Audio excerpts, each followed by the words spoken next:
Hello, Virgos. Welcome to your yearly forecast. What's to come 2021 for Virgo's Sun, Moon, Rising, and Venus.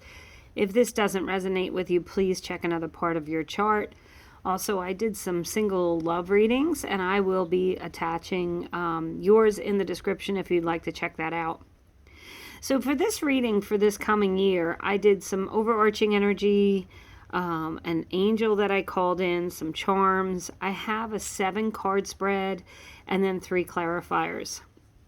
You guys got in the light of the moon. The full moon can shine on what you've been resisting. This can be anything from your fears to your soul's beauty. So this is going to be an introspective year for you, Virgos. You also might be leveling up your intuition this year with the call of the moon. And the Virgo full moon is February 27th. And the Virgo new moon is September 6th. So during those times, you may want to pay attention to signs and synchronicities, how you're feeling, what's on your mind, what do you need to delve into during those periods. Release what's not working, bring in and manifest the things that you want in your life, but working with those moon cycles. Archangel Sandalphon with Evolution is the angel that's with you this year, and evolution is all about complete change. You're ready to release what you don't need. You're ready to make changes. This year may be a year of some big changes for you, Virgos. You may, who knows what, just by the end of the year, have sold up, moved away, doing things completely different, quit your job, completely changed your career. Released old relationships that have been holding you back, moved into something that feels really good. You may have a hobby or, something that you just enjoy, that you do for yourself that really explodes and other people enjoy it as well. It could turn into a job for you. But evolution is all about things really changing and changing for good, regenerating and moving forward. The two charms that I pulled, I've got a blue beach glass and the second chakra here of your creativity. So I feel like if you have something that you've been wanting to do creatively, even if it's just for yourself, you should step into that and focus on that this year. When I started recording this video, I looked at my phone and it was 12:12 on January 1st of 2021. And 12:12 is about stepping outside of your comfort zone and recreating. So I like that you got the chakra of creation, of creativity, and that blue beach glass. Beach glass is interesting because, it starts off as this sharp piece of glass, and as the water, the waves move it in through the sand, it transforms and it changes. And where I grew up, people collect beach glass, and blue beach glass is especially special to them. So this means that, you may be special to someone. They're going to really be excited to discover you and who you are and get to know you. It's also about, learning and growing and changing with that evolution. I feel like the beach glass is signifying, your movement from being that sharp object into this softer version of yourself. You're still you. It's still a blue piece of glass. It's just a slightly different version of it. It's evolved. It's changed. So I love the symbolism of that for you. So the first 3 cards that I pull, this is a spread. I don't normally do spreads that have cards in a specific order or meaning, but I did this year, and I did it for this reading. And you have the past, present, and future. So that's what these 3 cards read. What are they? They are the 9 of Swords, the 8 of Swords, and the 10 of Swords. So you got an 8, 9, and 10, not in order. You have the swords. The swords have to do with the mind, with clarity, communication, okay? And the 9 of Swords in your past position says, gone are the days of worrying and ruminating. The 9 of Swords definitely is that energy of sleepless nights, of not being able to let things go, of, you could be beating yourself up. It's having relationships with people who The people cause you unease and unrest. So the Nine of Swords in your past position says you're ready to walk away from anything that's worrisome, any anxiety you have going on. The present, that Eight of Swords, that is self-imposed, okay? So that means that, you've released some of your worries. You've learned to deal with some people or release some people. You feel like you're in a lot more control of yourself, but the Eight of Swords still is a trapped feeling. It's still and it's self-imposed.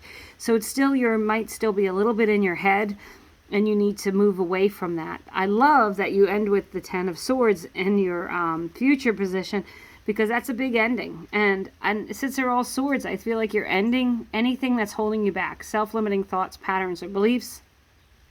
You're ending any worries or anxieties.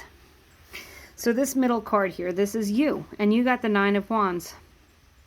And that means that you're very responsible. It can be putting up boundaries. When I see all those sword cards, I think, you know what, you may have been having to stand up for yourself, put up some boundaries, really enforce those boundaries around others. The Nine of Wands is a responsible act, energy that you do what needs to be done. You may not always enjoy it, but that you need to do these things, so you do them.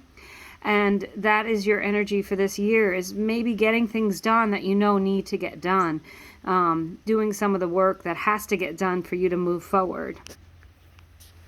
So these three cards, you have your challenge position. No, I'm sorry. You have person or situation that's closest to you, your challenge, and your outcome. So the person or situation that's closest to you is the Queen of Cups. So this means that you might be a little overly emotional. You may be highly intuitive. It could mean that you're, leveling up intuitively, as I said, within that light of the moon. It could mean that you are a nurturing, caring, loving individual, taking care of people. And the next to it is the Two of Pentacles. And that's a balance. The Two of Pentacles is about getting in balance. And I think it's about maybe a little bit of self-care. Don't lose yourself. Don't give away your power with the Queen of Cups. Make sure that you're taking care of yourself. And the Two of Pentacles in your challenge position says that you may have a hard time feeling balanced or in control. And the Queen of Cups says that, you may give away your power a little bit to others because you love them and you care about them. But with that Nine of Wands, don't forget, you're putting up your boundaries. You're releasing those things that don't work. And you're going to do some more nurturing self-care with that Queen of Cups. And that Two of Pentacles is getting balanced. And your outcome is the Four of Swords. That's a peaceful energy. It's a meditative energy, one of going within. It's feeling completely calm and at peace, which is the exact opposite of where we start with the Nine of Swords. So as this year goes by and you learn what you need to release and your thoughts go away and things come to an end and you take care of all your responsibilities and you move into a more loving, mature energy and you become more balanced, you will end up with peace. So that's a beautiful message for you. I pulled 3 clarifier cards and you got transformation. I love it. It is the Death card. So it's the end of the old, and it's right next to that Ten of Swords. And those 2 cards really mean the same thing. It means that things have to end for you to move forward and begin. So allow the endings and release things that you don't need. You got the Eight of Cups. This is a quest and renewal. The Eight of Cups is about walking away from any disappointments, releasing things that you don't need. Don't allow people or situations to disappoint you. Recognize that you need to let them go. And I love the final card. It's the Three of Wands. This is about expansion and growth and change. And with that evolution, I love that. And the Three of Wands is knowing.